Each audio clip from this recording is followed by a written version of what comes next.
Tercera llamada, comenzamos ciclo. Agradecemos tu presencia en esta primera charla del 26º ciclo de la ciencia en el mar. Estará en sesiones por ahí hasta el mes de junio o mayo, termina el ciclo. No recuerden, cada miércoles, último miércoles del mes, nos citamos por aquí. A excepción de abril, tiene que ser no antes de Semana Santa, que sería el 10 de abril, ahí se pega mucho con el próximo 27 de marzo. Entonces, pues esta primera charla está a cargo de la doctora Yolanda Camacho Zapata, que nos va a estar hablando acerca de hombres fuertes en México, el caso de Gonzalo N. Santos. Y bueno, Yolanda Camacho Zapata es licenciada de profesión, de formación, también es profesora, profesora y licenciada como se acostumbraba en los 80s aquí en San Luis. Ella, una presentación muy rápida, ya ella podrá precisar, si así ustedes lo requieren, parte de su trayectoria, que es bastante amplia, nada más rápidamente, pues ella tiene una columna en el periódico Pulso, que aparece los martes, una columna interesante, muy del estilo de la columna del arte, de Germán Dehesa, que da cierto tono, ya los tirajes, aparece todos los martes. Y esperemos que, al igual que con esa narrativa que despliega en esa columna, pues posiblemente nos vaya a hablar de este personaje, Gonzalo N. Santos. Vamos a hablar con la próxima plática, es el 27 de marzo. También coincide con las fechas del mes de febrero y marzo, y por aquí nos estaríamos viendo. Entonces, sin más preámbulos, pues vamos a dejar a Yolanda que nos platique sobre Gonzalo N. Santos. Y vas a tener todos los micrófonos. Perfecto. Pues muy buenas noches todos, todas. Me da mucho gusto saludarlos, ver algunas caras conocidas, algunas exalumnas que van a seguir siendo mis alumnas toda la vida, algunos alumnos por extensión, amigos del trabajo, amigos de toda la vida, y les agradezco mucho que hayan venido el día de hoy. Y sobre todo, pues le agradezco a Flash y a la Ciencia en el Mar que me hayan invitado a través de Marcos, mi esposo, para platicar de Gonzalo N. Santos, un personaje que fue gobernador de San Luis Potosí de 1943 a 1949 y un tipo con el que he estado conviviendo casi igual que con Marcos durante los últimos 5 años. Gonzalo ha estado en nuestras vidas en medio para acabar de escribir lo que fue mi tesis de doctorado y que ahora traigo a cuento porque el tipo de liderazgos que se está presentando en México tiene cierta reminiscencia con Santos. Y bueno, para esto quiero empezar a decirles que no sé ustedes cómo les dieron las clases de historia cuando eran niños. A mí era aquello una cuestión así como muy épica, ¿no? Donde había buenos y malos. Por ejemplo, en la conquista los españoles eran naturalmente los malos y los pobres indígenas eran los buenos. Entonces, yo crecí, soy niña del 76, tengo 42 años, pero cuando estaba en primaria, yo crecí justamente con esa concepción de la historia, en donde se dividía en personajes, como si estuviéramos hablando de algún tipo de cómic, en donde alguien iba a ganar, alguien iba a perder, y no iba a haber un matiz en medio, en donde quizá ni todos somos completamente buenos, ni todos somos completamente malos. Esa es la manera en donde estudiábamos, la manera en que estudiábamos historia. O la otra, que era la peor, es que cuando tenías un maestro así más o menos mamonzón, te retacaba un montón de fechas, y no había nada más atrás del dato donde podías tú discernir qué pasó atrás de esa fecha o qué significaba esa fecha dentro de un contexto mucho más grande. Entonces, la idea de estudiar historia, yo efectivamente soy abogada de formación de aquí de la Autónoma. Después estudié una maestría en administración pública porque yo pensé que las leyes en su momento no nos iban a alcanzar. Entonces dije, bueno, más bien necesitamos un poco más de administración pública porque a lo mejor eso es lo que está fallando. Y después estudié otra maestría en ciencias políticas porque dije, no, es que aquí la técnica de la administración funciona muy bien, pero el aspecto político es el que no está jalando. Después de todo eso, descubrí que de todas formas no entendía absolutamente nada de este país. Dije, bueno, vamos viendo, si yéndonos para atrás, si yéndonos a la historia, puedo comenzar a entender el país. Y en realidad, quiero decirles que todavía no acabo de entenderlo. O sea, esto es un país para sacarlo definitivamente en algún tipo de diván, en donde estemos con el psicólogo ahí tratando de entender y medicarnos todos juntos, porque no entiendo todavía.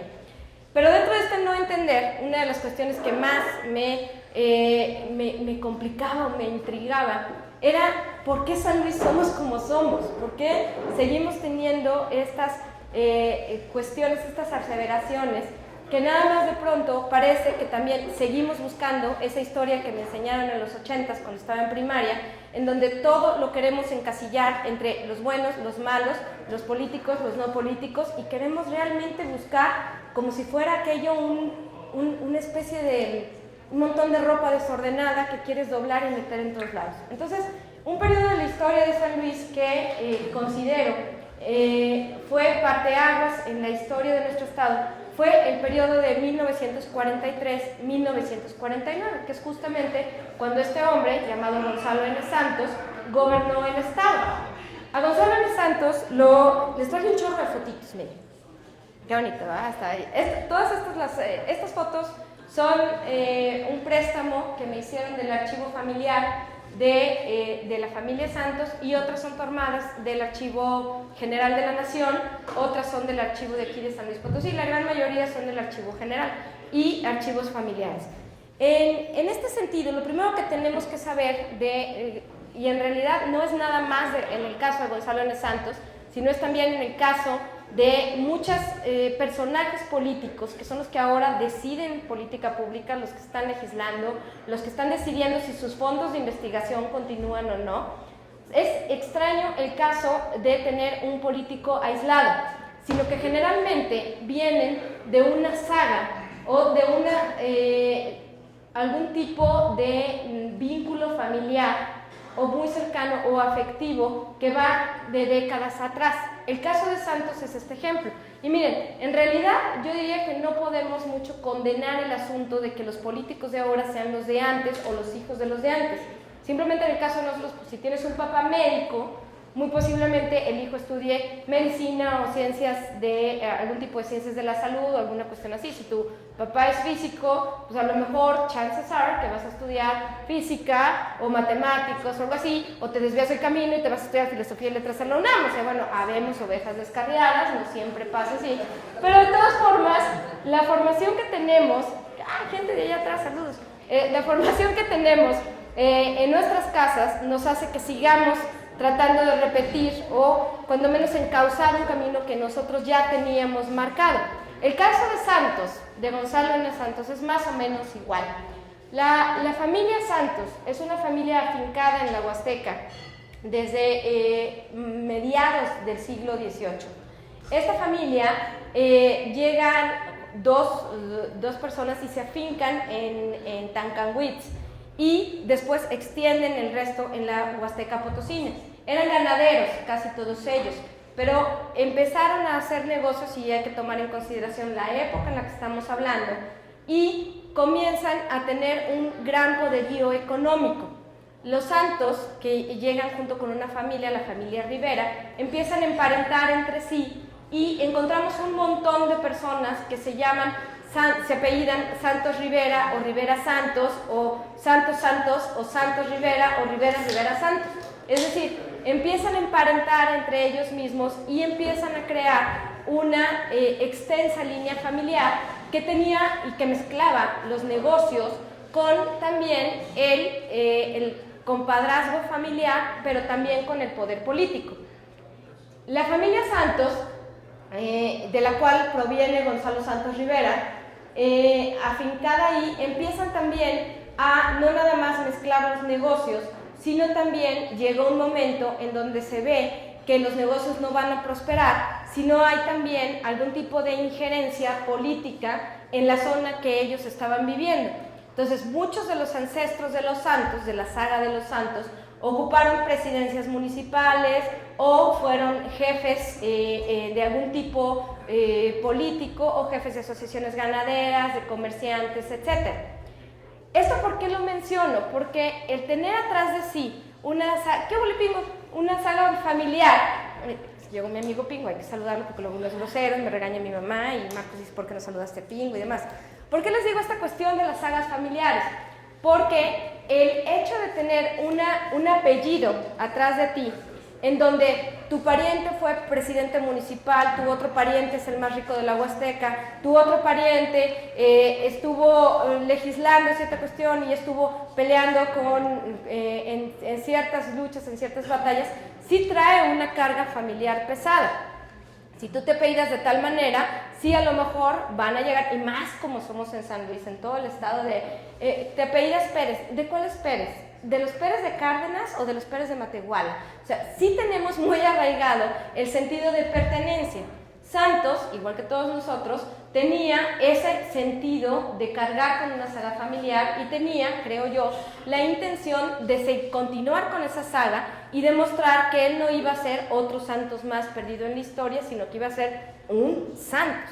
En este sentido, y aquí sí me voy a permitir leerlo tal cual, Pierre Bourdieu dice que las familias políticas, o sea, no nada más las familias así, papá, mamá, hijitos, sino las que tienen una saga política alrededor, dice que son grupos sociales unidos por vínculos de parentesco. Por tal motivo, se constituyen como entidades cerradas, dispuestas a asegurar a sus miembros la posibilidad del éxito, medido en términos políticos y económicos. El resultado es el surgimiento de un monopolio de representación del que se han apropiado hereditariamente. Alrededor de este existe una concepción muy precisa en los términos de rol y pautas de comportamiento, que en cierta forma determinan las prácticas y acciones concretas de los individuos y forman parte de ellas.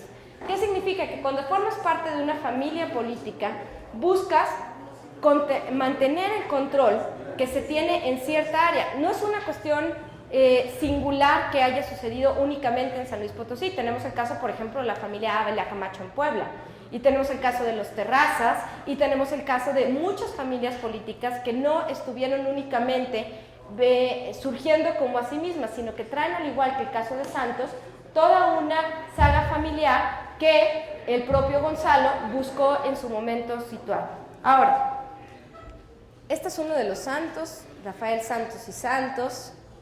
Son unas chuladas estas fotos. A ver, quiero ver ahorita con los selfies, a ver si nos podemos sacar unas fotos de esta naturaleza, así viendo hacia el horizonte.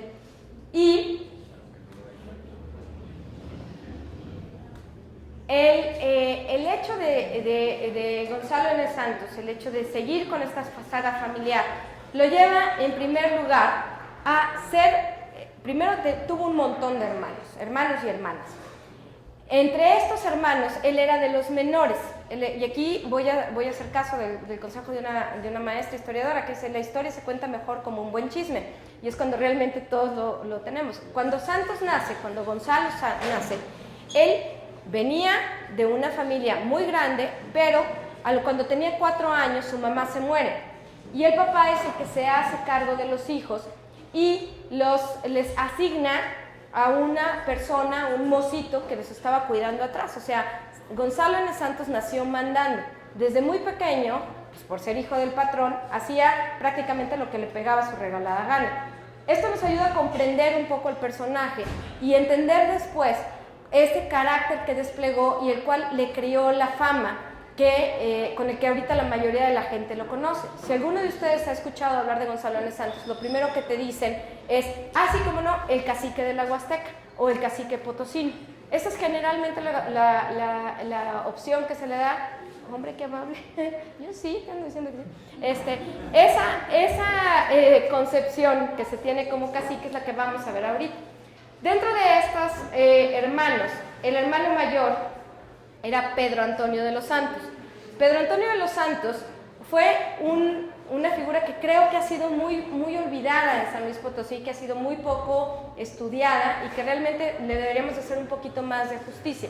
Pedro Antonio de los Santos crece al igual que su hermano en la Huasteca Potosina y cuando llega la edad para estudiar una formación un poco más allá, lo mandan acá a San Luis a estudiar en el Instituto Científico y Literario, en nuestra Universidad Autónoma, y empieza a estudiar la carrera de Derecho. Cuando estudia la carrera de Derecho, entra en contacto con los clubes liberales que en aquel entonces se estaban formando. Estamos hablando de 1905, 6, 7, 8, previo a la Revolución. Y al entrar en contacto con estos grupos liberales, Pedro Antonio encuentra una causa. No es nada más que estuviera aburrido, es que realmente lo veía como una causa. Y tan así que el doctor Rafael Cepeda, que después fue por un breve periodo gobernador de San Luis Potosí, lo invita como secretario del Club Potosino Liberal. Pero imagínense, era un chavo pues, como estos, o sea, no más joven que ustedes, porque pues, se murió más o menos a su edad. Pero al momento de encontrar una causa, sí, no, bueno, es que los ven unos jóvenes, pero ya están cateadones, o sea, ya no se, pues en el primer hervor, Madigan ya se tituló, ya está graduada, o sea, estaba más chavo. Pero la cuestión es que cuando le presentan a Pedro Antonio de los Santos, Rafael Cepeda le dice que va a venir Madero, que estaba haciendo toda esta gira por la República para instaurar clubes liberales, y conoce a Madero. En el momento que lo conoce, sabe que había una empatía y Madero les pide continuar con la causa, y es cuando Madero se avienta ese discurso legendario que todos hemos escuchado en la historia, y al momento de salir de San Luis Potosí y va rumbo hacia Monterrey, lo detienen por sedición, es decir, por rebelión en contra de la patria, en contra de esto. Lo regresan a San Luis porque en San Luis había sido donde se había cometido el delito, entonces tenía que ser juzgado aquí en San Luis. El problema en aquel entonces, que no se habla mucho en los libros de historia, es que nadie quería defender a Madero. Aviéntate ese tiro, está el gobierno, Porfirio Díaz, acusando de sedición, entonces a ver quién lo va a defender. Entonces el papá de Madero llega y dice, pues vamos con los clubes liberales, y le pide a Pedro Antonio de los Santos, que todavía no estaba titulado de un pasante de Derecho, que lleve la defensa o coadyuve a llevar la defensa de Madero. Finalmente todos sabemos cómo ocurrió aquello. Madero es puesto en libertad bajo fianza, tiene la cárcel como ciudad, lo mandan a vivir al departamento que estaba rentando junto con su esposa, con Sarita, que es justamente el edificio en donde ahorita está la Parisina, ahí enfrente de la Secretaría de Finanzas, contraesquina de la Casa Real. Ahí era el departamento donde él estaba viviendo, y finalmente, junto con Pedro Antonio de los Santos, al ver que aquello no iba a prosperar, salen a pasear como todos los días, lo hacían a las 11 de la noche. Fíjense, pues en realidad no estaba así como muy escondida la cosa, o sea, estaban contra esquina del Palacio de Gobierno, sale a pasear, y cuando llegan a la Alameda, lo visten de ferrocarrilero, lo trepan ahí en lo que es ahora el Museo del Ferrocarril, lo trepan al ferrocarril y sale Madero huyendo. Todo esto lo sabemos porque el papá de Pedro Antonio de los Santos escribe, muy poco después de que los hechos ocurrieron, toda la narrativa que Pedro Antonio le había contado. Finalmente aquello ya sabemos cómo ocurrió, se va a San Antonio, redacta el que se llamó el Plan de San Luis, en donde ahorita les traigo una foto bien padre, esta está muy bonita. Ahí está Roque Estrada, está Madero, y están en la penitenciaría de San Luis. Fíjense, nada que ver con eso, sí, no se alcanza a ver, pero en la foto original se ve atrás un tapiz muy bonito, donde estaban ellos ahí. Esta es la época en donde estaba detenido Madero. Y esta es una foto, evidentemente, que posaron todos, en donde están en la redacción del Plan de San Luis. Ahí tenemos a Pedro Antonio de los Santos, que es el que está, este de aquí, este es Pedro Antonio, está Leopoldo Lárraga, está Alfredo M. Terrazas, por si alguien tenía la curiosidad de por qué la calle Terrazas se llama Terrazas, es por este cuate. Están ahí también sentados Samuel Santos, Manuel Santos Alonso, o sea, todos estos, hay varios santos aquí, y están en la firme redacción del Plan de San Luis, que salió desde aquí redactado. Imagínense teniendo ese hermano y teniendo otro hermano mayor que más o menos quería hacer lo mismo, imagínense si Gonzalo N. Santos no iba a sentir la carga de tener una brecha en la historia y que realmente escribieran de él los libros. En el caso de Gonzalo, después, y para contarles más o menos qué pasó después, ahorita les hablo de este personaje, cuando estalla la revolución estalló en San Luis Potosí un día antes del 20 de noviembre. ¿Por qué? Porque los cacharon. Las instrucciones eran que el 20 de noviembre no todos nos levantáramos en armas y bla, bla, bla, pero en la Huasteca Potosina alguien rajó, se sabía, y desde un día antes empezaron las pequeñas luchas que hubo aquí. Realmente en San Luis no tuvimos grandes luchas como hubo en otros estados, pero sí hubo un levantamiento constante y un apoyo firme a Madero, que venía no necesariamente de los campesinos y de los pobres, sino venía de la clase media, la clase preparada y los adinerados que no les había ido bien en el porfiriato. Entonces aquella historia también, por eso les digo esto de buenos y malos, pobres contra ricos, en realidad pues esto no es así, todos tenemos lados bastante grises. En cuando inicia la revolución, Pedro Antonio de los Santos, hay que acordarnos que lo mandaron bien chavito a San Luis a estudiar, entonces él no conocía también la sierra. Se va y se trata de esconder en la sierra, pero lo traicionan y lo matan en una comunidad que se llama Cuatislao. Lo matan ahí, tenía no más de 22, 23 años, el chavo era bastante joven, aunque ya estaba lo matan después de la escena trágica. El chiste es que muere demasiado joven y en ese entonces su hermano menor, Gonzalo, tenía toda la ira contenida de que le matan a su modelo. No nada más un modelo, su hermano grande, en el que confiaba, en el que todo el mundo tenía sus esperanzas, y él dice que cargado de ira, agarró el primer tren que tuviera dirección hacia algún contingente revolucionario y buscaba unirse a la revolución, pero su papá, la gente que trabajaba en su rancho, lo va y lo detiene. Entonces pues a la primera no pudo, pero a la siguiente ya pudo, y se va con un contingente huasteco en donde estaban los Lárraga, los Martel, los Santos y familias que ahora seguimos viendo. Cuando la carrera de Gonzalo N. Santos empieza, su hermano Samuel, que es el que estaba en la foto de acá atrás, Samuel, que era más grande que él, ya tenía una posición política importante, ya empezaba a hacer carrera militar no de formación, nunca fueron al colegio militar, pero estaban en el Argüende y empezaron a otorgarles grados militares. Samuel llegó a ser constituyente del 17, por aquí está en esta foto. Y aquí están en la Convención de Aguascalientes, en el 14.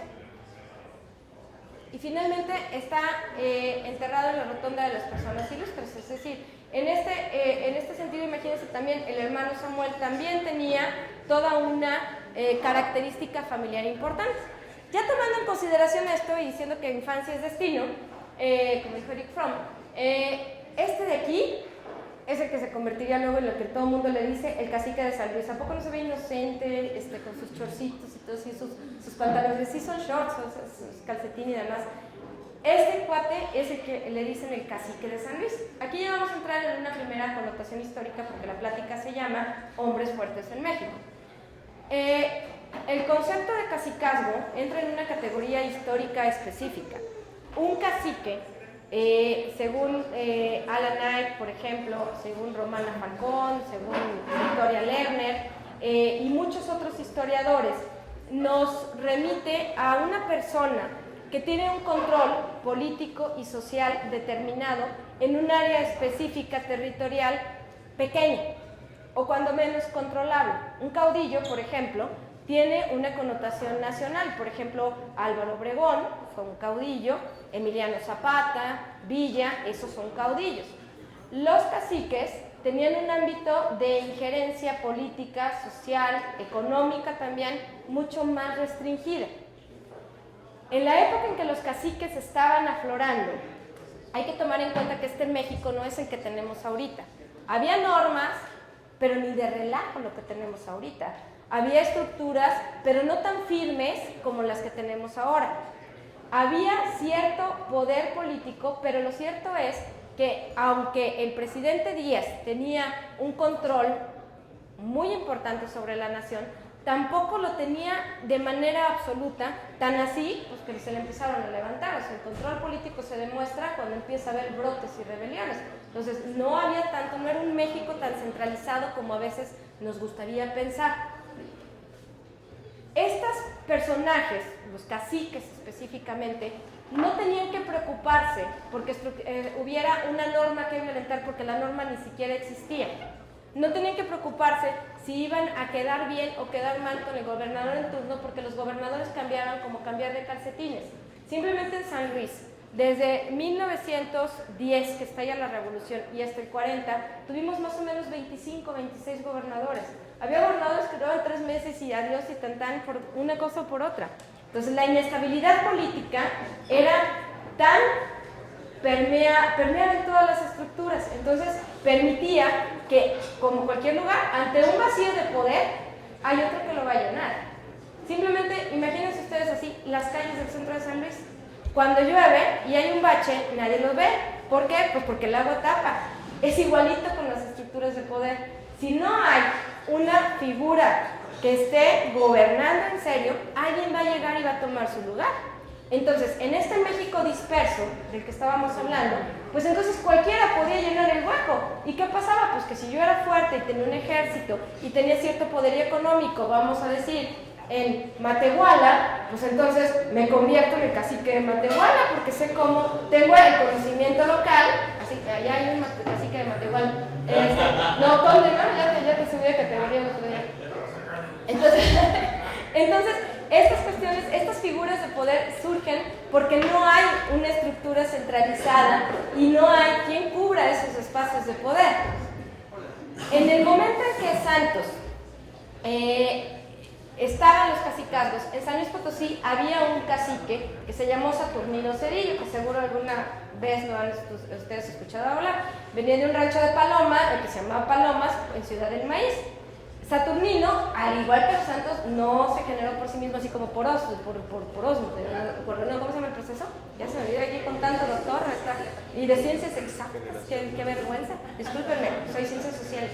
Hacemos también ciencia, por cierto, pero hay una, él no surge así nada más, él viene también de sus hermanos, Homobono, Cleofas, e incluso las hermanas, Higinia, etc. O sea, no son personajes que surgen así nada más. Con Saturnino Cedillo, Santos tenía una relación bastante interesante. Fue de los pocos que logró mantener cierto tipo de independencia de Cedillo. ¿Por qué? Pues porque Santos empieza a escalar estructura militar, en primer lugar, que luego comprobé en el Archivo General de la Nación, que el grado de general no se lo otorgaron sino hasta 1960 y tantos.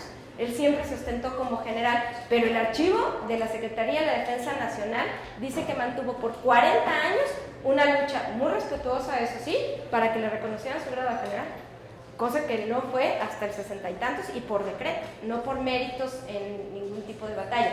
Esa es una parte que fue muy interesante descubrir. La cuestión es que, volviendo a la historia, este personaje, Santos, empieza a tener contacto con personajes de poder, como sí era el cacique Saturnino Cedillo. Y Saturnino Cedillo, que también después fue gobernador de San Luis Potosí, tenía una estructura muy distinta porque no tenía cosas en que preocuparse. Por ejemplo, aquello de violentar las leyes, pues realmente no valía porque unas no estaban, otras estaban mal redactadas y otras ni nos importaban que hubieran. Pero en el caso de Santos, específicamente, y aquí entramos a otra categoría histórica, hay un historiador del Colegio de México que se llama Rogelio Hernández. Rogelio Hernández dice que la figura de los caciques aplica sí, pero para aquellos que estuvieron en periodos pre-revolucionarios e incluso antes de la época en donde México comienza a institucionalizarse. Y aquí viene la pregunta, ¿cuándo empezó México a institucionalizarse? Aquí se ve un debate entre los historiadores que uno no quiere preguntarles. Unos dicen que empieza con Álvaro Obregón, quien es mi presidente favorito del mundo mundial porque era un tipo carismático, aunque no tenía cotorreaba con la tropa y sabía mantener muy bien el poder, no necesariamente con violencia. Otros dicen que más bien la institucionalización de México comienza con Manuel Ávila Camacho, otros dicen que no, que fue Cárdenas el que empezó a institucionalizar este país. Yo creo que fue más bien con Obregón, porque con Obregón empezaron a redactarse algunas leyes que incluso hasta ahora, aunque han sido modificadas, continúan con ese espíritu. Estamos hablando de los 20.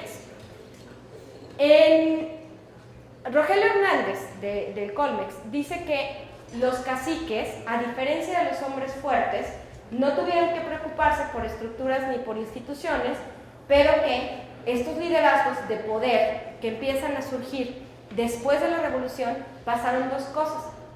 Cuando los presidentes vieron que realmente necesitábamos tener leyes para mantener más o menos el orden del desmadre que nos dejó la revolución, fue cuando nos dimos cuenta que necesitábamos una serie de estructuras que nos ayudaran a no estarnos matando entre nosotros.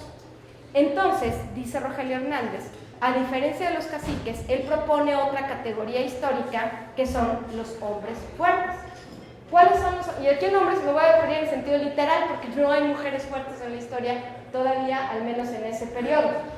Los hombres fuertes en México, entonces, son aquellos políticos que venían, como en el caso de Santos, de haber luchado en la revolución, de haber estado en alguno de los bandos, porque también sé que cuestiones si es una revolución o si fueron muchas, porque hubo un levantamiento aquí por tierra, otro por institucionalización, otro por participación, otro por democracia. O sea, en realidad fueron muchas pequeñas, muchas que yo no sé cómo logramos sobrevivir a tanta diferencia, a tanta discrepancia. Pero Rogelio Hernández dice que hubo dos tipos de liderazgos. El primero es de esas personas que después de la revolución surgen, se hacen fuertes en sus diferentes estados o en sus diferentes regiones y que de pronto la política presidencial les dijo, a ver, ahora tienes que seguir estas reglas del juego.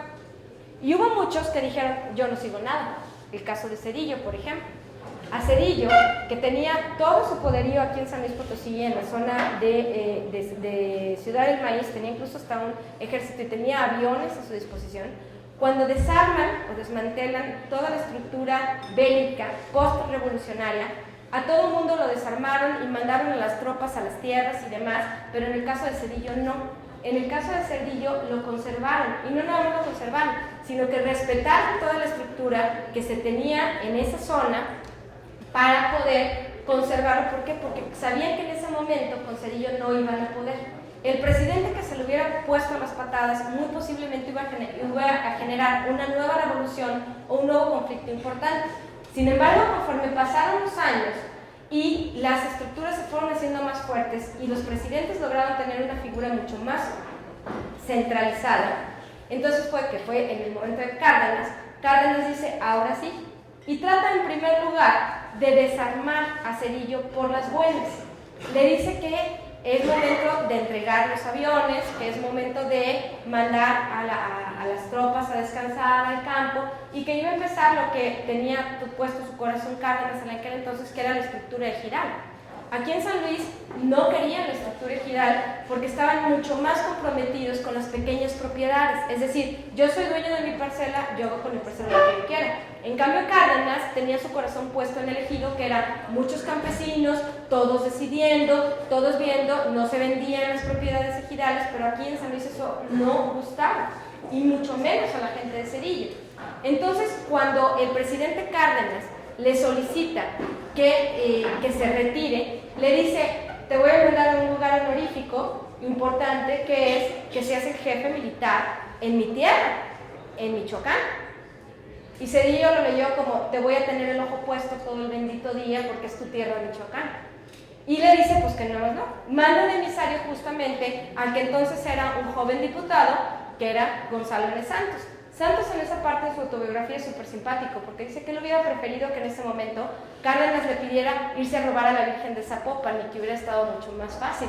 Dice, pues yo mejor hubiera preferido que el presidente me mandara a robarme a la Virgen de Zapopan, no irme a meter a la boca del lobo hasta Ciudad del Maíz y decirle a Zedillo, que era toda una figura, que se desarmara y que ya se iba a ir a Michoacán, ¿no? A fin de cuentas no le hizo caso. ¿Qué fue lo que pasó? Cárdenas arrasó con Zedillo, lo acabaron matando, desmantelaron las tropas, se llevaron los aviones y se acabó. Ese es el primer tipo de liderazgo, que no acepta el cambio institucional. Y el segundo tipo, que son los hombres fuertes, son hombres que dijeron, vamos viendo tantito. La política presidencial indica que me tengo que atener ahora a una estructura legal. Si no mantengo esta estructura legal o si no la creo conforme a los lineamientos del propio presidente, entonces voy a acabar como Zedillo, me van a acabar matando. Entonces se adaptan al México nuevo, al México que empezaba a crear instituciones como las que tenemos todavía ahorita, que fue, por ejemplo, el Seguro Social, que fue un poco después, y otras instituciones que seguimos teniendo ahora. Zedillo acaba, pero entonces esos vacíos de poder, que son como los charcos del centro, en baches, llega y se necesitaba alguien que estuviera con cierto poderío e influencia. En el caso de Santos, fíjense que fue un caso muy interesante. Este Santos en su juventud. Efectivamente luchó en la revolución. Él dice que todo el tiempo de la lucha revolucionaria estuvo ahí. Su archivo en la Secretaría de la Defensa Nacional dice que estuvo efectivamente combatiendo por 2 años. Y no de corridito, sino en periodos que iban y veían.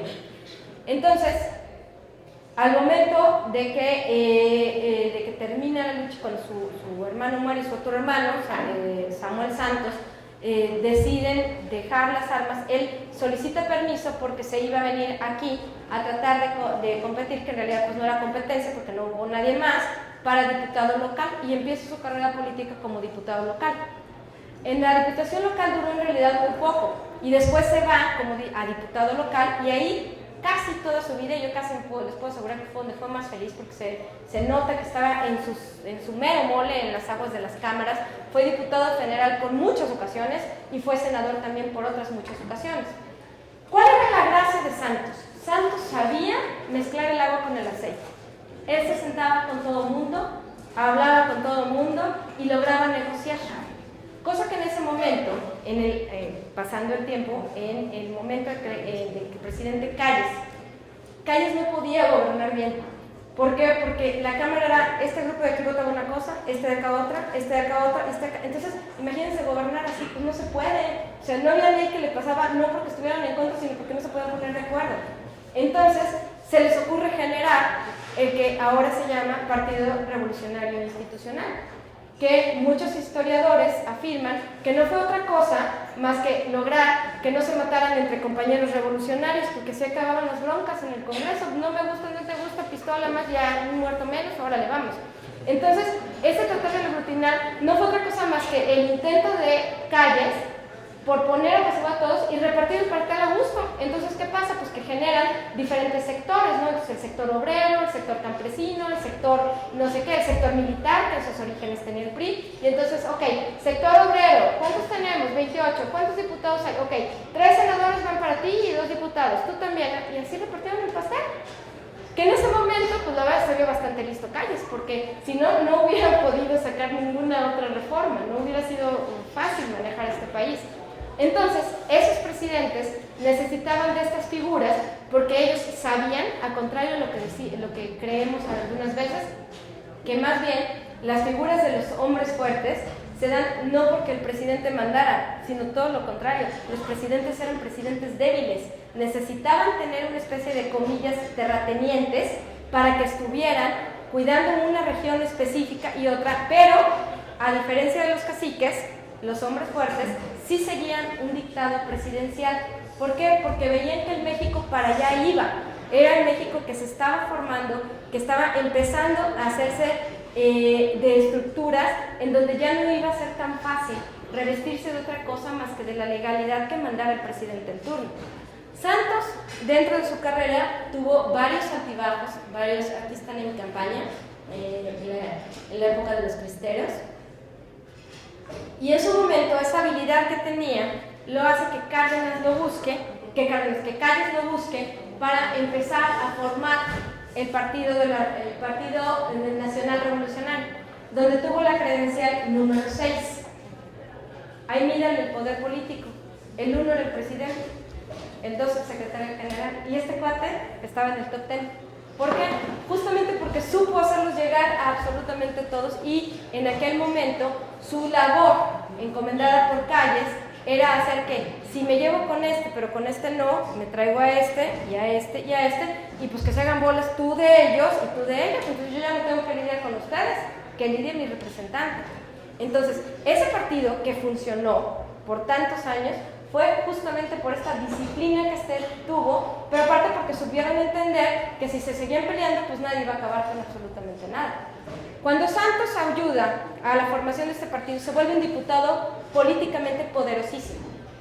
Y la evidencia muestra que realmente tenía el poder de picaporte con muchos presidentes. Voy para allá, mandaban el telegrama, una chulada. Voy para allá, el presidente me puede recibir que cuando usted guste, como usted diga, al momento que usted mande. Así están contestados los telegramas por parte de la Presidencia de la República. ¿Por qué? Porque sabían que así como les pudo organizar el relajito, así también puede desorganizárselos. Entonces no era así como que mira cómo lo queremos, sino mira cómo lo necesitamos. Entonces los hombres fuertes tenían que llegar a esta situación, pero aún así hubo cierto momento de su vida. Aquí ya está mucho más grande. Miren, aquí sale, por ejemplo, con el presidente Ortiz Rubio, en su toma de protesta, es el señor que está aquí, a la derecha. Pero en cierto momento, el presidente Cárdenas, justamente, a quien Santos decía que fue el presidente más astuto que conoció, porque se vestía decía él, se vestía de oveja cuando en realidad era un zorro consumado. O sea, no ha habido más presidente más peligroso que he conocido más que Cárdenas, porque Cárdenas tenía la manera de llegar con la gente y hacerse llamar tata, y era el papá de todos nosotros que necesitábamos en este país más que un presidente, un papá, pero realmente supo institucionalizar. Con él no tuvo una tan buena relación, aunque no se llevaron mal. Consecuentemente, lo mandan desde antes, pero se reafirma en el periodo de Cárdenas, y fue embajador en los Países Bajos y en Italia y en algunos otros lugares, pasó como 5 años fuera de México. Nada desaprovechado, aprendió para culturizarse, de venir de la Huasteca Potosina, no haber tenido una instrucción de educación formal, pues esos años los ocupó bastante bien. Aprendió a medio hablar francés, a medio hablar inglés, acabó siendo su hijo, acabó siendo muy amigo de uno de los hijos de los reyes de Bélgica. O sea, el cuate realmente sabía hacer relaciones sociales. Esta situación termina cuando su compadre, literal, Manuel Ávila Camacho, entra a la presidencia de la República. Los primeros 3 años de Ávila Camacho, que fueron 1940 y 1943, Santos no ocupó un lugar en el gabinete. Aparece sí, porque sí, así aparece en el archivo general, como gobernador de cierta tierra, de los territorios, creo que de Quintana Roo. Pero él dice que no, que él prefirió no tomar ese lugar porque, primero, estaba cansado. Había pasado más de 20 años en las cámaras lidiando con todos estos diferentes cuerpos. Y en segundo lugar, porque yo creo que no le gustó lo que le ofrecieron. Yo creo que él estaba esperando algo más glamuroso como la Secretaría de Gobernación o Secretaría de Hacienda o una cosa así de las que ahora suenan y que desde antes eran importantes. Pero él no lo toma. ¿Por qué? Porque dice, es que yo prefiero ser cabeza de ratón que cola de león. Dice, entonces mejor prefiero, y se regresa aquí a San Luis. ¿Qué fue lo que hizo en esos 3 años? Estar buscando todas las redes y las relaciones que nunca había perdido contacto. Tenía un rancho que fue emblemático en su momento, que se llamó el Gargaleote, que era un montón de hectáreas, un montón de terreno, y tenía una cría de ganado impresionante. O sea, el guate no se iba a morir de hambre. Pero aprovechaba las reuniones en el Gargaleote para reunirse con todos los diferentes grupos políticos potosinos y comenzar a forjar lo que después sería su candidatura. Él cuando finalmente se viene la coyuntura del cambio de gobernador, habíamos tenido una historia aquí en San Luis muy curiosa. Había en primer lugar un gobernador, Pérez Gallardo, Raimundo Pérez Gallardo, que duró un poquito menos de un año gobernando aquí en San Luis, porque empieza a involucrarse, hubo una situación con unos maestros y se empiezan a levantar y hacen que el gobernador renuncie. El presidente Ávila Camacho entra al quite y propone una terna al Congreso, y ya estaba ahí, curiosamente, o sea, esas casualidades en política que nunca son casualidades, quien tomó el lugar, que fue Ramón Jiménez Delgado. Jiménez Delgado fue un gobernador que le había tocado, el pobrecito, recibió las arcas del Estado con 16 pesos. En todo el estado, así literal, así están los registros. Se reciben las arcas del Estado con 16 pesos. Entonces, ya se imaginarán ustedes, el pobre cuate no tenía ni un quinto ni nada, pero tenía la encomienda del presidente Ávila Camacho de comenzar a pacificar. Las elecciones iban a ser en 1943 y el presidente Ávila Camacho siempre había cargado en estos años de gobierno, había tenido el estigma de que venía de un presidente muy fuerte, como fue Cárdenas. Entonces todo el mundo decía, o la voz popular era, que Ávila Camacho estaba sentado en el despacho presidencial, pero que el que mandaba era Cárdenas. A Ávila Camacho no le gustaba ni tantito. Hay que recordar que Cárdenas, por muy bien que lo recordemos ahora, cuando deja el poder en el 40, deja un país muy dividido, un país muy politizado, porque de entrada pues teníamos la cuestión campesina, ¿no? La gran parte de los campesinos en México querían tener una pequeña propiedad, él quería elegir. Ni qué contarles de la expropiación petrolera. Evidentemente había un montón de gente, extranjeros, que tenían invertido dinero en el país, que dijeron, ya nos vamos con permiso porque este cuate nos va a acabar quitando todo. Pero las inversiones extranjeras en aquel entonces, y supongo que ahora también, se necesitaban. Entonces, todo ese sector y toda la gente que se quedó sin trabajo, no extranjeros, sino mexicanos que se quedaron sin trabajo, tampoco estaban así que es que bruto, que contentos con Cárdenas. Después estaban las facciones conservadoras. La instrucción laica había sido suprimida, no tan violentamente como pasó con Calles, pero había sido suprimida, entonces teníamos a todo el clero bastante molesto. Y de pronto llega Ávila Camacho, que era un caballero y que quería ofrecerles todo a todos, pues le llega un país politizado espantosamente, pobre cuate, o sea, haber dicho en qué fregado momento me saqué la presidencia. Pero la manera de Cárdenas, de Ávila Camacho, fue también deslindarse de Cárdenas. Entonces, cualquier gobernatura que hubiera en ese momento necesitaba un candidato que fuera de Ávila Camacho, que no viniera del cardenismo y que le fuera fiel al presidente actual, no al presidente anterior. Y la opción era, pues, el compadre Gonzalo de Santos. ¿Por qué? Primero, el cuate era astuto, tenía trayectoria política, ya había sido diputado varias veces, fue senador también varias veces. De hecho, en cierto momento ocupó al mismo tiempo una diputación y una senaduría. ¿Por qué? Pues porque se podía. ¿Y por qué se podía? Porque el presidente lo permitía.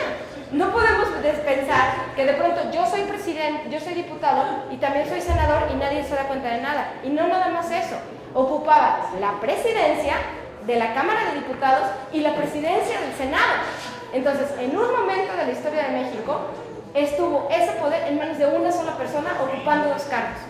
Cuando esto lo estuvimos viendo en los archivos, mis maestros me decían, no es cierto, no puede ser posible que haya ocupado dos cargos. No, sí es posible. Entonces, órale, échate todos el archivo del Senado y ahí está establecido y los dos cargos los ocupó. Entonces, el cuate era políticamente hablando fuerte, tenía experiencia, había ayudado a organizar el relajito que después se convirtió en PRI, que sigue siendo un relajito, pero en ese momento fue un relajo funcional. Y aparte de todo, era su cuate de confianza. Entonces, las elecciones del 43 llegan en el momento preciso para que un hombre del presidente se formara. Y no nada más se formara, sino que ayudara a que esta región tuviera estabilidad por fin. Les digo, esos veintitantos gobernadores que tuvimos antes no nos dejaron nada bueno. Empezaban una cosa y ya lo cambiaban. Llegaba otro, no, pues si cambiamos de gobernador así con una facilidad de aquellos. Entonces, Santos sabía que no podía manejarse como se había manejado Zedillo. El presidente estaba preocupado en ese entonces por dos cuestiones. A Ávila Camacho le interesaba dejar una estructura normativa sólida para México. Entonces, en su periodo, se dictan un montón de leyes federales que tuvieron que ser replicadas en los estados. Entonces, iba a necesitar que el gobernador tuviera un control eficiente sobre el Congreso o los congresos estatales para que el país, no nada más en los Potosí, para que el país funcionara. Los mexicanos, antes de los 40, nos moríamos muy jóvenes. Entonces se empiezan a implementar campañas de vacunación que tenían que ser bajadas a los estados a través de los gobernadores. Había estructuras educativas que habían sido simplemente pues al puro tateo, ¿no? O sea, tú eres buena, das clases, órale, llégale, pero no significaba que tuvieran los títulos. Necesitábamos escuelas que formaran maestros. Entonces, ¿qué es lo que empiezan a hacer? Si Ávila Camacho quería llevar al país, necesitaba hombres como Santos. Y Santos necesitaba un presidente como Ávila Camacho. Entonces, lo primero que hace es, si el presidente está preocupado por las estructuras legales, hay que entregar estructuras legales. En México, desde Cárdenas, se había hecho la reforma para que los presidentes y los poderes ejecutivos duraran 6 años y no 4, como habían durado hasta entonces. Aquí en San Luis Potosí no, como nos traíamos un desmadre cambiando gobernadores, pues no había habido tiempo para hacer la reforma legislativa. En el 1943 se esperaba que las elecciones para diputados locales se llevaran a cabo en septiembre. Cuando Santos le pide a Ávila Camacho, y no, le pide de una manera muy bonita, dice: compadre, sectores diversos del estado potosino me han suplicado, y de veras así dice, me han suplicado que sea su candidato. Obligación que creo debo tomar en aras del estado y haciendo un gran sacrificio por todos nosotros. ¡Ay, qué bonito! Así voy a decir yo cuando me nombren candidata algo. El Estado Potosí, ¿no? La Universidad Autónoma de San Luis Potosí y los ERNIs y los premios nacionales que aquí me han pedido que los gobiernen. Entonces, así, qué padre, ¿no? Se le voy a decir, oye, compa, pues la verdad quiero ser como, candidato a gobernador. Dijo, el Estado Potosí no me lo ha suplicado. Y Ávila Camacho dice, va. Órale, pues sí, pues claro, pues si no era de Cárdenas, si era su compadre, si era Lestillo, pues yo también hubiera dicho que sí, ¿no? No importa. En ese momento, lo primero que hacen es que dicen, ¡oh, rayos! La gubernatura de San Luis Potosí dura 4 años y necesitamos 6. Entonces, las elecciones que iban a ser en septiembre, en 3 días, literal, porque así están establecidos, se manda una orden por parte del secretario de gobierno, que después fue presidente, y dicen, San Luis Potosí, elecciones en mayo, compañeros, ahorita. Entonces, 2 días después aparece, porque antes no había listados nominales, se hacía una lista que tenía el ayuntamiento, se hace todo el merequetengue local para que las elecciones pudieran ser en 15 días. Entonces, convocaron elecciones en 15 días para que el Congreso Estatal estuviera establecido. Había antes, si tú querías ser candidato, era el registro de colores y nombres.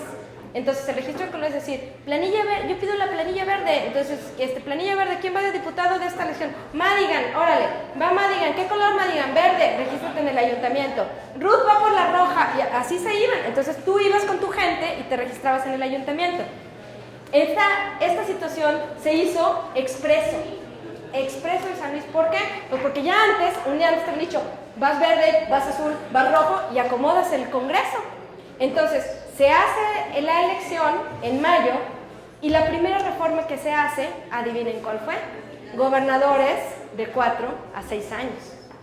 Entonces, hay una crónica muy bonita en el Heraldo de San Luis, que era el único periódico que teníamos funcionando de manera estable, que dice, sorprendió a propios y extraños el registro de colores y candidatos y el decreto en el cual se convocan las elecciones. Y en 5 minutos tenían armado todo aquel tinglado. Rápido estaba. Al principio, ya cuando empieza el periodo de campañas, que fue como un mes después, sí había 2 candidatos. Genovevo Rivas Guillén, que también tiene su calle en San Luis, y Gonzalo N. Santos, que no tiene calle, el pobre hombre. Se lo ganó también. Entonces, esta situación específica, Rivas Guillén, nadie sabía por qué estaba concursando Rivas Guillén, pero voces decían que era porque Cárdenas lo había mandado.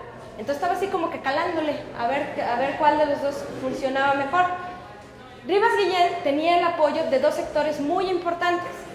Los obreros de la fábrica España Industrial, que hicieron un desplegado enorme en su favor, y los universitarios, que tuvieron otro desplegado muy grande apoyando a Rivas Guillén, que había sido por un periodo muy pequeñito gobernador del estado, pero muy pequeñito. En realidad no tenía mayor afincamiento en San Luis. Y luego empieza a sonar el nombre de Gonzalo N. Santos como candidato. Santos nunca fue una blanca palomita. En la elección en donde estuvo compitiendo para candidato presidencial Vasconcelos, ícono universitario, el otro acepta en la biografía que estuvo robando urnas, pateando gente y amedrentando para que no fueran a votar por él. Se lo dice con un desparpajo, prácticamente suena a orgullo, así como dicen, sí, yo mero, ¿y qué? O sea, esta es una cuestión que cambia radicalmente con las autobiografías. Las autobiografías generalmente tienden a ser historias de alabanza para sí mismo. Acá no nada más hace eso, sino que se pone en desparpajo de un montón de cosas que dice que hizo, que yo después comprobé que no hizo. O sea, era más crear el personaje, crear el mito. ¿Para qué? Pues porque a todos nos gusta que tengan una imagen de nosotros. Entonces él dijo, mi imagen va a ser la de un hombre violento, decidido, ranchero, etc. Él mismo decidió construir su imagen. Nada nuevo por ahí, el primero que lo hizo fue Luis XVI. De hecho, hay un libro que se llama The Fabrication of Louis XVI, que está muy bueno también. O sea, los políticos manejamos, porque pues ahí se ve claro, manejamos la imagen como queremos o como se hace en ese momento. Entonces, ya para no aburrirlos tanto, la cuestión es que cuando él llega, los primeros que ponen el grito en el cielo fueron los estudiantes de la Universidad Autónoma de San Luis Potosí, en donde le ponen una santa arrastrada al compadre en el periódico, en donde dice, ese sátrapa inculto, que no tiene otra cosa más que la educación de un ranchero, no puede gobernarnos. Y de todos es conocido que es un asesino, es un hombre violento y tiene una dudosa reputación que no representa a nuestro estado. Esa fue el primer desplegado que qué bruto, y firmaditos con nombres, nada que vamos a hacer en change.org, fírmale y que no, compadre, aquí viene tu nombre. O sea, ese era activismo. Ese sí era activismo, no fregaderas. Llegaban y decían, no, esto lo vamos a hacer, y viene firmado el desplegado, y viene fulano, perengano, sultano, mengano. Entonces, esa cuestión en donde realmente se te podía ir la vida porque le estás diciendo asesino a alguien que ya mató, entonces, o sea, pues sí, dame. Y estaba firmado el desplegado, fueron los primeros que dijeron, ni madres, este cuate no va a ser nuestro gobernador. Y empieza a hacerse, pero de pronto, Rivas Guillén desaparece del mapa, no se sabe bien por qué, hay varias teorías, una es que el propio Cárdenas dijo, no, ¿para qué me peleo con el propio presidente? Acuérdense que en un inicio del sexenio de Ávila Camacho, Cárdenas era secretario de Guerra y Marina, o sea, no era cualquiera. Otros dicen que el propio presidente dijo, a ver, ven para acá. Otros dicen que Rivas Guillén se fue por la libre y dijo, pues yo levanto la mano. Yo creo que más bien sí tuvo que haber alguna cuestión que tenía que ver con Cárdenas. No se hubieran lanzado así nada más. Y también Cárdenas lo puso, Cárdenas lo quitó. O sea, no había otra cosa. Entonces Santos se va solito. ¿Qué es lo que pasa? Lo primero que hacen en el sexenio fue un movimiento súper interesante. Es hacer una gran reforma constitucional. Esta reforma constitucional trata en el artículo 56 de las facultades, modifican todo, o sea, esta gran reforma acabó siendo una nueva constitución para San Luis Potosí. El artículo 56 establece cuáles eran las facultades del gobernador. ¿Por qué? Porque lo único que no le iba a perdonar Ávila Camacho a Santos era que se saltara y que actuara como un agente libre. Era un hombre fuerte, ya no tenía que actuar como cacique.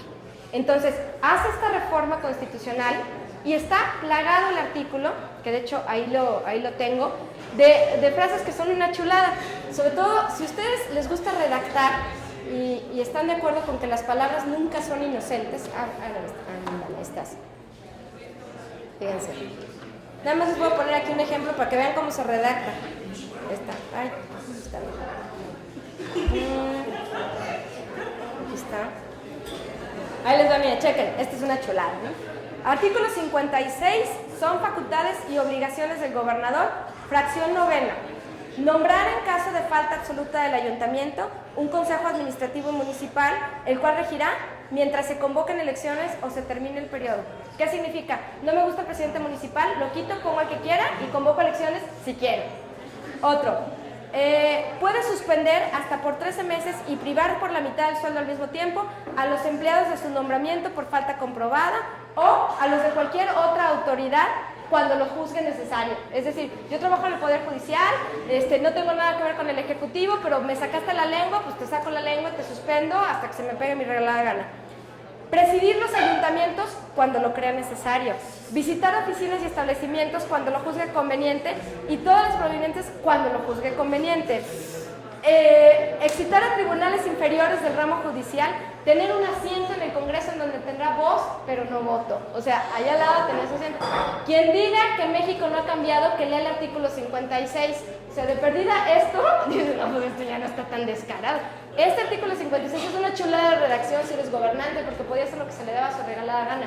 Sentarse en cualquier poder del Estado, hacerlo, deshacerlo, y simplemente... Pero, ¿cuál era la cuestión aquí? Lo hacía conforme a la ley. O sea, lo que estaba haciendo era legal. Ahorita nos parece completamente fuera de tono, pero era completamente legal. Él lo estaba haciendo con tal de cumplir con la norma presidencial. Ahora, el asunto de los universitarios es un caso muy importante para que vean cómo políticamente hablando uno puede sacarle provecho absolutamente todo. Los que no estaban de acuerdo era nuestro gremio de antes. Esos dijeron que no. Había un proyecto desde antes. San Luis Potosí no tenía hospitales. Tenía hospitales, pero eran o privados o muy chiquitos. No había un hospital público. Habían gestionado o comenzado a gestionar con Gustavo Vaz, cuando era rector y después cuando fue secretario, en donde se generara algún tipo de hospital que fuera público. Acuérdense que estamos hablando del México que está viviendo la Segunda Guerra Mundial y había un temor patente y fundado de que de pronto fueran a invadir Tampico y que de Tampico la gente se fuera a bajar y llegara a la Huasteca Potosina y a San Luis heridos, soldados, invasores, y no iba a haber manera de que si llegaban heridos no los íbamos a poder atender. Entonces necesitábamos un hospital.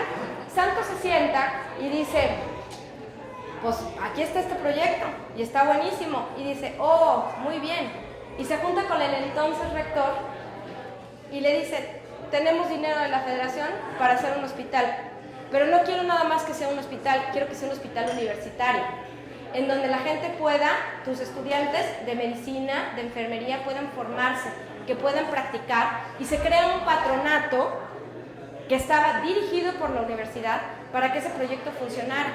Y no nada más eso, las obras de caridad en San Luis tampoco estaban reguladas y había un montón de gente que estaba haciendo los curros que les decía Santos, estaban en todos los patronatos. Entonces dice, se van a sentir excluidos. Entonces los cita a todos, los sienta a todos en la mesa y dice, vamos a crear un patronato para que este hospital sea realmente algo que los potosinos queremos. Pues mira, será el diablo, pero te ofrecen un hospital con laboratorios, camas, formación, escuela, a ver, dile que no. Y entonces el rector de aquel entonces, que ya se imaginaron ustedes cómo se llama, porque lleva ahorita su nombre el hospital, dice, vénganos tu reino. Y no nada más eso. Ese es un ejemplo claro de cómo un político puede, con todas las de la ley, juntar a todo el mundo y sacar proyectos que sí funcionen. Fue un proyecto, fue un golpazo político, un hitazo político, no un golpazo, fue un hitazo. Entonces, ¿qué pasa? Pues la sociedad universitaria lentamente dice, bueno, ok, si nos van a dar un hospital, a ver que ustedes les ofrezcan, qué sé yo, un laboratorio, armadito, todo bonito, bueno, pues sí te pones a pensarlo. Y más si es para tus estudiantes, y más si necesita, y más si aparte no había un hospital, y más si estaba el peligro de la guerra, y más si aparte de todo empieza a juntar a todos estos sectores que lo veían con recelo.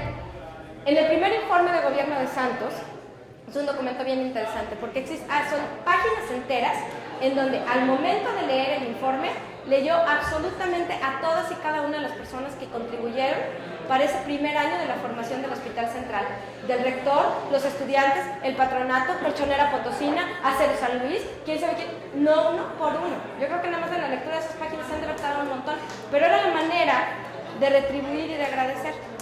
El sexenio de Santos fue un sexenio muy prolífico en obra pública. Muchas cosas de las que ahorita vemos y caminamos fueron hechas en ese sexenio. De entrada, pues el hospital que ya mencioné. El terreno para la Escuela de Medicina, no alcanzaron a construirlo, pero el terreno sí fue una donación del gobierno del Estado. El drenaje en el centro terminaba aquí. Se hizo el drenaje hasta la colonia San Jardín. Los mercados estaban deshechos. Había un mercado que se llamaba el Porfirio Díaz, el cual estaba absolutamente en garras completas. Se hace el mercado Hidalgo, se hace después el mercado Camilo Arriaga y el otro que se me acaba de ir el nombre, ¿es Ponciano Arriaga? No, que es Camilo Arriaga, y el otro, hombre, donde están las nieves Don Cruz, enfrente de la Merced, ¿Tangamanga es? Pues no me acuerdo, ese que está ahí donde vamos a comernos las nieves, ese también. No, tiene otro nombre. Bueno, como se llame, esos tres fueron hechos en esa época. Teatro de la Paz. El Teatro de la Paz, también ahora es una chulada. El Teatro de la Paz lo habían cerrado, por la simple y sencilla razón que no tenía baños. Entonces, ¿qué pasaba? Pues si había una cuestión, alguna convención, alguna obra de teatro, y te daban ganas de ir al baño, pues no había baño. Entonces, ¿qué pasaba? Pues te ibas a la calle de Villerías y hacías pipí sobre la cantera de Villerías. Entonces aquello era una cochinada y una porquería que San Luis Hidalgo acabó cerrando. Y era un espacio icónico de San Luis. Entonces, ¿qué pasa? Pues hace otro patronato para embellecimiento de la ciudad, en donde se estuviera todo haciendo. El kiosco que tenemos ahorita en la plaza es de la época del periodo de 43-49. Los espacios de memoria, por ejemplo, el busto que tenemos en el ahora Centro de las Artes de Madero, se hace ahí, pero también se hacen diferentes ¿cómo se llaman? Bustos representativos de personajes potosinos famosos. Varios se hicieron ahí, ¿por qué? Porque se trató de embellecer toda la ciudad. La cuestión es que este periodo ha sido muy poco estudiado. Hay mucha gente que estudió a Santos desde el punto de vista anecdótico, ¿no? Su frase más conocida, la moral es un árbol que da moras, por ejemplo, lo han usado un montón de frases en un montón de literatura, etc. La frase correcta, así tal cual como la encontré en la carta, es la moral es un árbol que da moras y vale pa' pura chingada. Esa es la frase correcta, si usted, en aras a la veracidad histórica, así fue dicha la frase. Pero no es nada más eso, no es nada más esta cuestión. Obviamente, cuando termina el periodo de Santos, que está perfectamente bien documentado, te das cuenta que, en primer lugar, fue el primer gobernador que terminó sus 6 años. O sea, se acabó la época en donde estaban cambie de gobernador. No estoy diciendo que, uy, qué envidia, deberíamos de volver a tener un Santos. En realidad no, pues estamos hablando de México de los 40, pero lo cierto es que San Luis Potosí en ese momento se pacificó. Obra pública esta que les estoy diciendo y mucha otra obra pública más. O sea, muchas cuestiones que conocemos ahorita fueron hechas en ese periodo. Muchas de la manera de gobernar de Santos también, sí es cierto, tenía una mano muy dura. Decían que su ley principal era la ley del hierro, que era encierro, entierro o destierro. Lo cual sí, en 2 ocasiones sí lo pude comprobar. O sea, había muchas anécdotas y la verdad es que fue muy difícil tratar de despegar todas esas anécdotas que mi abuela contaba, pero ¿dónde lo puedo encontrar documentado? Encontré 2 casos documentados en el Archivo General de la Nación, en donde sí efectivamente se ejercía la ley del hierro santista tal cual. Había en esta época, o hubo más bien en esta época, un avance legislativo. Fueron alrededor, en este sexenio tuvimos alrededor de unas 200 y tantas leyes, entre las cuales alguna de ellas era para quitar los cobros que tenía el gobierno, los impuestos, y que los particulares pudieran establecer algún tipo de negocio. Por ejemplo, los cines, el Cine Otón, que ya estaba, el Cine Azteca, que es donde ahorita es la sala de plenos del Congreso del Estado, el Cine Avenida de la familia Videt, se construyeron porque no les cobraron ni quinto de impuestos. Eso se hizo, ¿por qué? Porque se quería que San Luis volviera a retomar la fama de ciudad cultural, universitaria y artística, fama que por cierto conservamos por muchos años. Entonces no era nada más así, era la ciudad de los jardines, porque los jardines de la ciudad se florecieron, pero era también una ciudad cultural universitaria porque los espacios se crearon en ese momento. La cuestión entonces aquí es ver que, por un lado, los hombres fuertes, volviendo a la categoría de Rogelio Hernández, fueron hombres que usaron las leyes, sí. Las crearon a su modo, sí. ¿Por qué? Porque necesitaban sobrevivir políticamente hablando. Pero también eso los obligó a que, siguiendo los lineamientos presidenciales, hicieran obra pública, establecieran campañas, que antes en México no se hacían, campañas de salud, de educación, de lectura, etc. Y finalmente hicieron que el presidencialismo sí se convirtiera en algo que después no resultó tan buena idea, que era esa figura fuerte en donde el presidente mandaba, en donde no había realmente oposición alguna y donde si no te gustaba, pues entonces, si no te gustaba quién quedaba, pues cambiabas la norma, que eso se hacía muchísimo. Este personaje tiene muchas líneas de historia que espero que alguien más lo siga. O sea, yo francamente espero que nos alejemos del Santos anecdótico y del Santos post sexenio, y que se siga estudiando este periodo, porque realmente creo que ayudaría mucho a entendernos como potosinos, cómo somos, qué estamos haciendo, en qué suelo estamos pisando, sin hacer apología de ningún personaje, simplemente estudiando como lo que fueron, hombres de su época. Ni fueron de bronce, ni fueron santos, pero tampoco fueron los demonios que de pronto, por facilidad histórica, nos enseñaron cuando estábamos en las aulas en primaria. Esta es una cuestión que me molesta mucho ahora, ¿no? El tratar de encasillar a los personajes actuales como si fueran puro demonio o el mal encarnado, sentado. No, o sea, simplemente somos personas que en algún momento la historia nos va a juzgar, y si tenemos suerte nos va a juzgar con los parámetros de aquel entonces, no con los que tenemos ahora. Entonces, muchísimas gracias por escucharme este rollo. Gracias, Flash, gracias a todos ustedes, y pues ahora sí pásenme algo para tomar porque ya me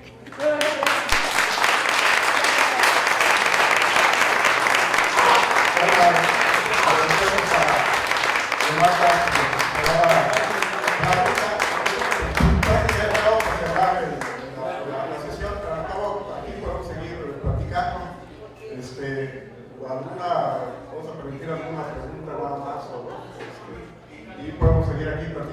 también, sí, Mike, para el 27 ¿Cuántos años de tienes? marzo.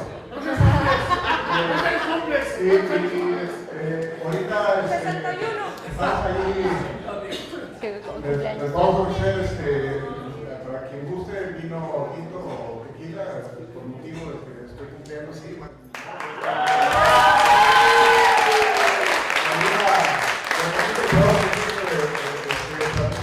Antes, los anuncios queremos anunciar que también han arrancado ciclos similares a y en muchos lados de la República, pero principalmente los que hay más contactos son noches de bar de la ciencia de la gente de Puebla y Sinaloa, que tienen ya su ciclo andando y pisteando con la ciencia. ¡Qué chido! Tenía que ser de Mazatlán, y de Mazatlán de Sinaloa, y ya va por su segunda plática, y pues esto está creciendo, está conviviendo un poco, hablando de temas interesantes, como platicó ahora Yolanda, y creo que estas cosas tienen que publicarse, organizarse, casi no están sus memorias, sus memorias. Creo que nada más, no sé si hay algún otro material. ¿Tienes una pregunta? Sí, doctora. Bingo.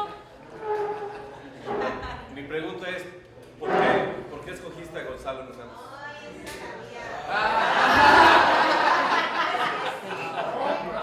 Me salvé. Porque, mira, te lo voy a poner así. Mi superhéroe favorito es Batman. Muy humano, oscuro, con acciones buenas, y estos se parecían. Y lo teníamos aquí. Entonces, fue simplemente una curiosidad. Francamente me aburren los personajes muy buenos. Por ejemplo, toda la visión histórica que hay alrededor de Cárdenas me da mucha flojera. O sea, como que el Tata, el bueno, siempre con los indígenas, algo debe de haber. Entonces, esos personajes en donde muestran su descarada humanidad y su lado oscuro sin desparpajo, me caen bien, porque cuando menos sabes a qué atenerte. Cuando uno se la da de santo, no de santos, sino de santo, entonces ahí sí me preocupa. Los que siempre son muy buenos, en cambio este cuate es desparpajado, él escribe, incluso te digo, hubo 6, 7 cosas que dice que hizo, que no hizo. Lo maté, entonces yo comprobé que estaba en Bélgica, o sea, no pudiste haberlo matado, estabas en Bélgica, compadre, o sea, a menos que hayas tenido el don de la ubicuidad. Entonces me parece mucho más interesante este tipo de personajes que los que son puramente buenos. Y también porque hay mucha leyenda a su alrededor. Y creo que una de las tareas de cualquier científico, pero sobre todo los que somos científicos sociales, es tratar de quitar todo ese ruido que hay alrededor y dejar a los personajes tal cual fueran. Y juzgarlos, pero con los parámetros de su época, no con los parámetros de nosotros. O sea, ahorita muchas cuestiones parecen inconcebibles, pero porque lo estamos juzgando desde ahorita, desde el 2019, no desde los 40, en México estaba hecho trizas después de la revolución. Entonces, esos personajes me parecen mucho más interesantes. Hay 4 ya tesis escritas de Santos. Unas abarcan su juventud como ganadero. Otro era La familia Santos, que es una tesis muy famosa de Enrique Márquez Jaramillo, que se llama La casa de los señores Santos, que es un título muy bonito, pero habla de todos los santos, y sí sirve para entenderlo. Y hay otras 2 que tratan y creo que en una de ellas específicamente forza mucho al personaje, como para tratarlo de ver como si fuera el gran paladín de San Luis en sus inicios, y creo que tampoco es justo. O la otra son los estudios que se hacen posteriores, en la época navista, en donde lo ven como el antagonista. Digo, es que tenemos una obsesión de decir, Nava bueno, Santos malo, pero es porque así nos enseñaron la historia. Entonces yo dije, bueno, pues yo voy a tomar el periodo que nadie ha tomado, que es el periodo del sexenio. Por eso, es un personaje. ¿Qué onda, Yuri? ¿Cuáles son las dinastías políticas potosinas actuales y, no sé, gobiernan con mano de hierro a través de los zetas o las desapariciones, etcétera? Mira, dinastías políticas potosinas, los santos siguen rondando. Tan así que sí, claro. Muchos de ellos sí son parientes en un grado muy lejano, precisamente por lo que te digo que la familia en la primera pareja, que fueron los Santos con los Rivera, empiezan a tener hijos y se empiezan a casar entre ellos mismos.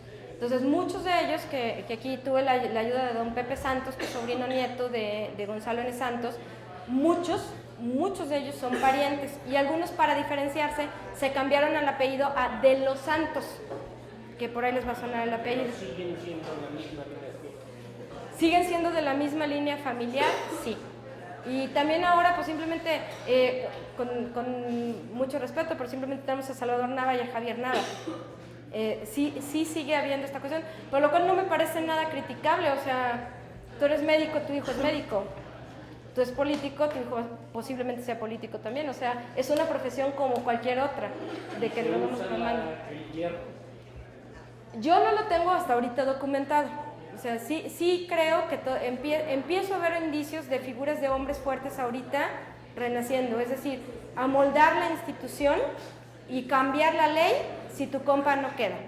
Eso es un rasgo característico de los hombres fuertes en los 40. Eso es súper característico. Entonces, a mí ahorita más bien eso es lo que me llama la atención. Si los liderazgos van a seguir, vamos a repetir este periodo de la historia. Eso es lo que hay que estar atentos.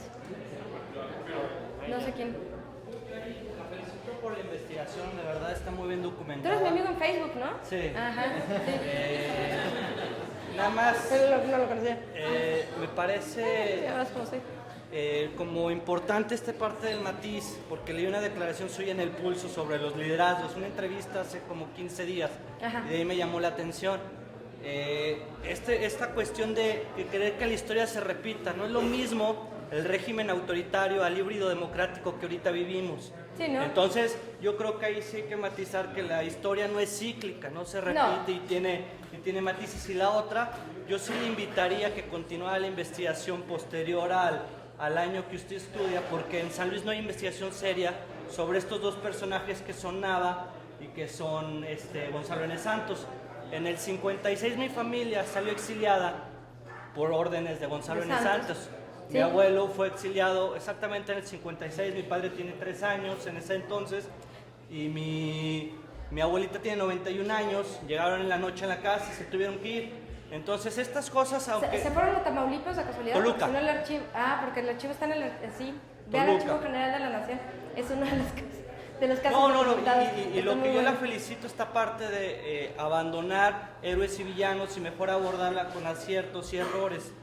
Yo lo que le preguntaría es la trascendencia que tiene previa como hombre fuerte Saturnino Cedillo, porque fue secretario de Estado, ocupó varias secretarías, y él incluso en uno de los libros que se ha escrito lo van a perseguir por levantarse en contra de Cárdenas, que era el hombre importante. Después de que Saturnino Cedillo anunció la candidatura aquí en San Luis Potosí de Lázaro Cárdenas. Y también esta parte que complementa Gonzalo N. Santos siguiendo la línea de Rogelio Hernández del 46 al 49, ya es el Partido Revolucionario Institucional. Entonces esta parte de estos tres personajes, Saturnino Cedillo, Santos y Nava, que no hay historia política seria, objetiva, son familiares o cercanos. Entonces a mí me gustaría, la invito a que le continúe, porque de verdad da gusto ver investigación que no es pasional ni parentesca, ¿no? Entonces, es así, recuperar esos tres individuos sería muy importante. Sí, yo también creo que se debe de hacer, ¿eh? Sí tenemos un hueco, hay mucha historia en la Huasteca, indígena, hay mucha historia también escrita o indicios de escritos del navismo, pero ese periodo del 40 lo traemos perdido. Ya me contactó un chico que va a empezar a hacer una tesis de maestría en creo que en el colegio, en la Autónoma, también sobre ese periodo, y creo que se debe de hacer más. Yo ahorita lo que voy a hacer es concentrarme en reescribir la tesis, ya no me gustó, o sea, me dicen que pasa, me dicen que esas cosas pasan, ¿verdad? Pero quiero hacer eso y quiero buscar publicarla y posteriormente quizá lo haga. Pero sí, esta fue una tarea de 5 años que no estuvo nada fácil, entonces acabar a los 48 como que no está. Quizá, ahorita a lo mejor tengo que despegarme del personaje. Gracias. Pues bueno, agradecemos a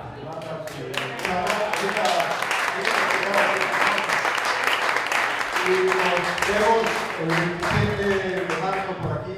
Con todos invitados. Y salud. Bueno.